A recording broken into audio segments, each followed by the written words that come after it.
Mesdames et messieurs, bonjour. Voilà, je m'appelle Latifa. Je suis des origines marocaines. Je suis arrivée en France, j'avais 17 ans et demi. J'avais rejoint mon mari à Rouen. Alors, je suis venue dans une ville qui ne parle pas, qui ne chante pas, mais il fallait s'intégrer, s'habituer, d'aller vers l'autre surtout. Alors, quand je ne parlais pas le français, ce n'était pas facile pour moi. Mais c'était important, très important, d'aller vers l'autre. Alors, comment aller vers l'autre? J'allais vers mes voisins. Je souriais, je parlais avec les gestes. Et j'ai créé ce lien avec mes voisins. Et grâce à mes voisins qui m'ont appris, ils m'ont appris à parler, ils m'ont appris à sortir, à aller vers l'autre. Et c'était très important pour moi. Alors, jour par jour, et il y a un monsieur qui m'a dit, Latifa, je vais te prendre à faire le vélo. J'ai rigolé, j'étais grande, assez forte, pour prendre le vélo à mon âge, et j'ai appris, parce que c'était important aussi de ne pas payer, parce que je n'avais pas les moyens de payer le bus, alors d'aller partout où je souhaitais. Et il y a une dame de certain âge qui venait chez moi, Madame Mula, et cette dame, il m'a appris beaucoup de choses, je ne l'oublierai jamais. Et j'ai dit, Madame Mula, c'est bien, j'ai appris à parler le français, j'ai appris à sortir, j'ai appris à faire mes courses, mais j'ai besoin de plus que ça. J'ai besoin d'apprendre à lire et écrire, mais c'est un peu tard pour moi. Et cette dame, il m'a regardée, il m'a dit, Latifa, c'est jamais trop tard. Vous avez tout le temps pour apprendre, je vous assure. Et j'ai dit, 18 ans, vous vous rendez compte? Et il m'a dit, 18 ans, 40 ans, 30 ans, 50 ans, vous pouvez y aller, apprendre, c'est jamais trop tard. Et je dis, vous allez venir avec moi parce que je ne pourrais pas y aller seule de ce centre. Et il m'a dit, non, tu es grande, tu es capable de pousser cette porte de centre social et tu vas rentrer. Et j'ai pris mon cahier et mon crayon et j'ai poussé cette porte de centre social. Et c'est là où j'ai appris à parler, à écrire, à lire les valeurs, décoration de table de Noël, la cuisine, voilà, la cuisine, la couture, et surtout d'apprendre aussi le canard à l'orange. C'était vraiment, voilà, j'ai tout appris. Même les grenouilles, vous savez, les grenouilles pour faire les fritures, j'ai ramené à mon mari. J'ai appris plein de choses et c'est là de s'ouvrir vers l'autre, d'aller vers l'autre, c'était important pour moi. Et je me suis bien intégrée. Et j'ai commencé à prendre la vie, j'ai commencé à travailler. Et j'ai dit à mon mari, maintenant, il faut qu'on fonde une famille, c'est important. J'ai fondé une famille, j'ai 5 enfants, 4 garçons et une fille. Et ces garçons et cette fille, je les ai éduqués comme je suis arrivée. Tout ce que j'ai appris avec mes parents, avec ma famille, j'ai transmis ça à mes enfants. Et mes enfants, ils ont réussi, les 5. Ils ont réussi, ils étaient envoyés, ils étaient heureux, réussir. J'ai 4 fonctionnaires et un jeune qui continue toujours ses études et je suis très très fière de mes enfants. Et un garçon que je peux parler de lui, un garçon qui était pour moi plus qu'un garçon, plus qu'un fils, c'était un ami, c'était un confident, Ahmed. Ahmed, c'est un jeune qui avait un grand cœur, que je voudrais parler de lui un peu pour savoir qui c'est Ahmed. Ahmed, il m'a raconté des choses qui arrivent dans la vie. Par exemple, il était en mission et les soldats, ils voyaient des chiens, ils avaient peur de chiens enragés et tués. Et un soir, ils avaient un grand chien, ils l'ont tué. Et le lendemain matin, ils sortaient et mon fils, il avait un âne. J'ai dit, c'est quoi? Vous n'avez pas tué un chien? Et je dis, écoutez, chef, je n'ai pas vu. Moi, j'ai vu, c'était un gros chien, j'avais peur et là, il faut le payer. Là, il faut payer parce que tu as tué. C'est une voiture de cette famille. Et cette famille, cette voiture qui fait vivre sa famille. Alors, il faut le rembourser. Et le soldat est retourné, mon fils, mais ça ne va pas, non, que je vais rembourser? Non, il faut que tu rembourses parce qu'avec ça, il travaille. Pour vous montrer le cœur qu'il avait à Ahmed. Ahmed, c'était quelqu'un de généreux, quelqu'un qui aimait la vie, quelqu'un qui vraiment, il avait un sourire, un garçon qui avait plein de projets. Aussi, il m'a raconté aussi quand il était en mission à la frontière de Libye. Il m'a dit, maman, il y avait plein de morts. Il faisait trop chaud. Et on a fait un tranchée pour enterrer ces morts. Et l'imam, le meunier de l'armée, il est venu à la fin. Et il lui dit, mais qu'est-ce que tu fais maintenant? Il lui dit, je vais prier. Prier pour qui? Et il a claqué. Il a donné une claque. Il m'a dit, maman, je me suis énervée. Et je dis qu'il fallait venir avant pour respecter ces morts, avant que je l'enterre. Maintenant, ils sont enterrés, tu n'as rien à faire. Pour montrer quand même, c'était un soldat de la République.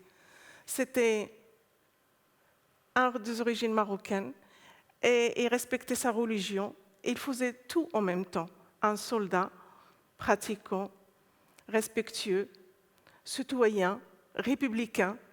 C'est un jeune qui vraiment, elle avait toutes ces qualités, Ahmed. Alors, je me présente, je suis la maman de Ahmed Ibn Ziatel, le soldat qui était assassiné par Mohamed Marrah le 11 mars 2012 à Toulouse. Pour vous raconter un petit peu le trajet, la souffrance qu'on a vécue et qu'on vit toujours. L'assassinat de mon fils, le 11 mars 2012, mon fils il était assassiné debout. Il a refusé de se mettre à genoux. Mohamed Marrah lui dit « mets-toi à genoux » et mon fils refuse. « Mets-toi à genoux ». Mon fils dit « jamais je mettrai à genoux. Tu veux tirer, tire, mais je ne mettrai pas à genoux. » Et mon fils il est mort de veuve, messieurs, dames. Et moi, 40 jours après, je dis « Latifa, tu ne peux pas rester sans rien faire. D'abord, je dois y aller voir où il est tombé mon fils. Est-ce qu'il a laissé quelque chose pour moi? Parce que comme je vous dis, Ahmed, j'ai 5 enfants, mais lui, c'était plus qu'un enfant, plus qu'un fils. Alors j'ai dit, peut-être il m'a laissé quelque chose écrit au sol. Et quand je suis arrivée à ce gymnase, un dimanche après-midi, comme aujourd'hui, et j'ai regardé partout dans le sol, et j'ai rien trouvé à part les traces de sang. Et je commence à mettre le sable et frotter. Et j'ai crié très fort. Et une cri d'une mère en souffrance. C'est quelqu'un qui peut m'entendre. C'est une voiture qui peut s'arrêter. Le gardien du gymnase, il peut sortir. Mais là, je n'avais personne. Et je ne sais pas qu'est-ce qui m'a pris.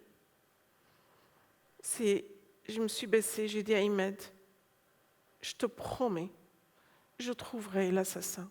Qu'il t'a fait ça, mon fils? Je te promets, Ahmed. Et je me suis trouvée dans son quartier de Mohamed Marrah.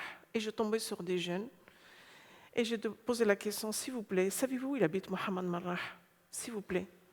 Et un jeune qui sourit, il me dit, madame, mais Mohamed Marrah, c'est un martyr, c'est un héros de l'islam, il a mis la France à genoux. Vous ne regardez pas la télé? C'est incroyable. Et c'est comme ils l'ont tué la 2e fois. Je regardais ce jeune et j'ai dit, vous savez qui je suis? Je suis la mère de Ahmed, la mère du premier soldat qui a assassiné Mohamed Marrah. Vous dites que Mohamed Marrah, c'est un martyr, c'est un héros de l'islam, c'est ça l'islam? Et ces jeunes, ils sont élevés, ils m'ont cerclé. Ils m'ont dit, madame, on est désolé ce qu'on vient de dire. Mais regardez où on habite, madame. Regardez ce ghetto fermé. Regardez la République qui nous a oubliés. On n'est plus rien, madame. Et moi, je regardais ces jeunes, tellement la souffrance dans leurs yeux. Je dis, la République qui n'oublie personne.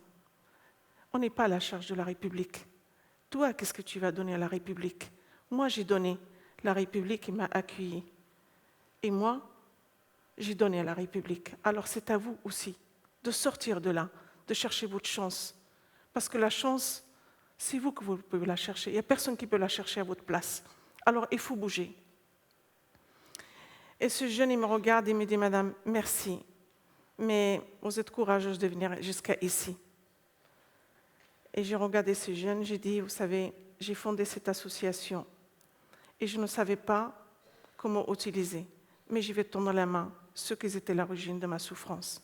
Alors aujourd'hui, je vais vous aider, je vous écouterai, je vais essayer de faire tout ce que je pourrai pour éviter un autre Mohamed Marrah, pour éviter une autre mère qui souffre comme moi aujourd'hui. Alors vous savez, la souffrance, on peut paraître bien, mais à l'intérieur, il y a une grande partie qui est partie avec mon fils. Et depuis ce jour-là, messieurs, dames, je ramène ce combat. Je ramène ce combat, le message de vivre ensemble, d'aller vers l'autre, de ne pas avoir peur de l'autre. Et c'est important de connaître l'autre aujourd'hui. Il faut s'ouvrir, il faut sourire. Ce n'est pas grand-chose de sourire et le regard. Vous savez, quand on regarde quelqu'un et on sourit, le dialogue il vient plus facilement. Et c'est ça qu'on doit faire chacun de nous aujourd'hui. Alors je fais ça dans l'établissement scolaire, je témoigne à travers les jeunes, dans les maisons d'arrêt, dans les maisons de quartier, à travers les familles. Je fais tout ce que je peux pour apporter l'ouverture, le vivre ensemble, d'aller vers l'autre, sans avoir peur de l'autre.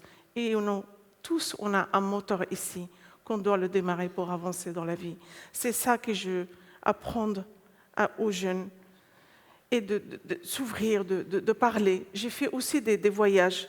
J'ai ramené des enfants, par exemple, en Israël, en Palestine, pour connaître une autre civilisation, pour connaître la religion côte à côte, qu'on n'est pas différent.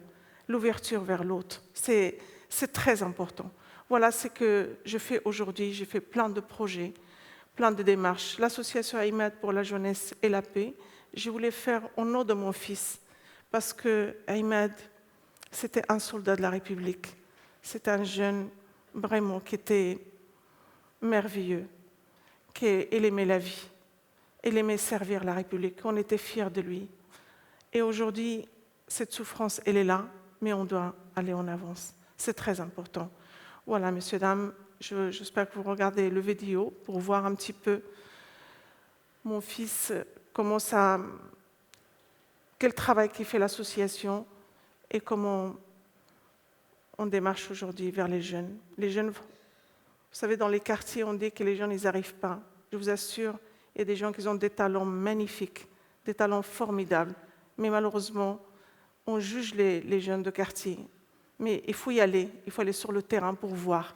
La seule chose que je dis, il faut ouvrir ces ghettos, il faut ouvrir cette cité, il faut donner la chance à toute cette jeunesse, il faut mixer l'établissement scolaire pour donner l'envie à l'enfant, pour l'enfant qui se trouve et se connaît lui-même qu'il est vraiment français et soit fier de lui, comme je suis aujourd'hui, comme j'ai mes enfants. Et c'est ça qu'il faut, c'est très important. Merci.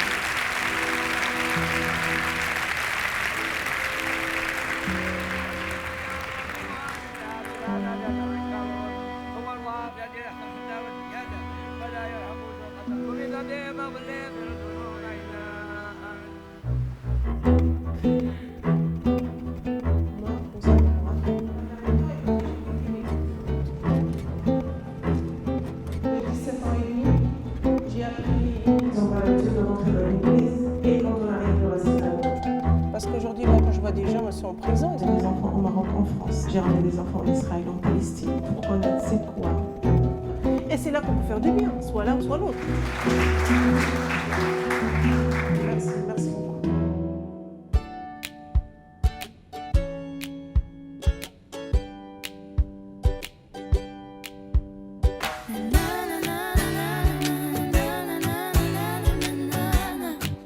你求你任性，你的爱，你的欲望，美与折磨的混合物，我看不到出路。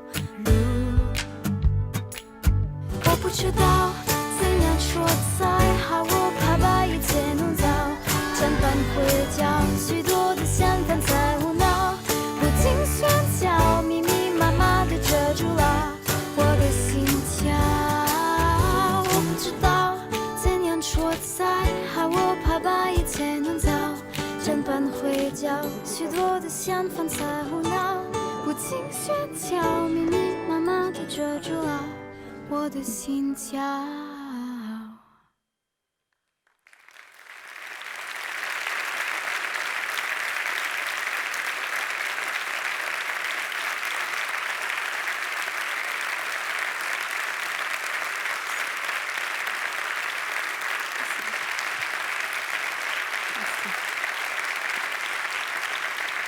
Un immense merci, Latifa.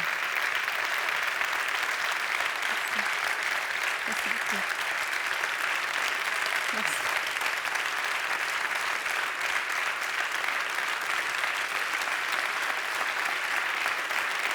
Merci. Merci.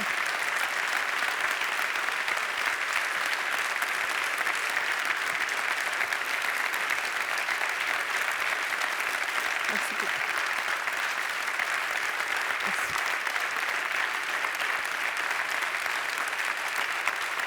Merci.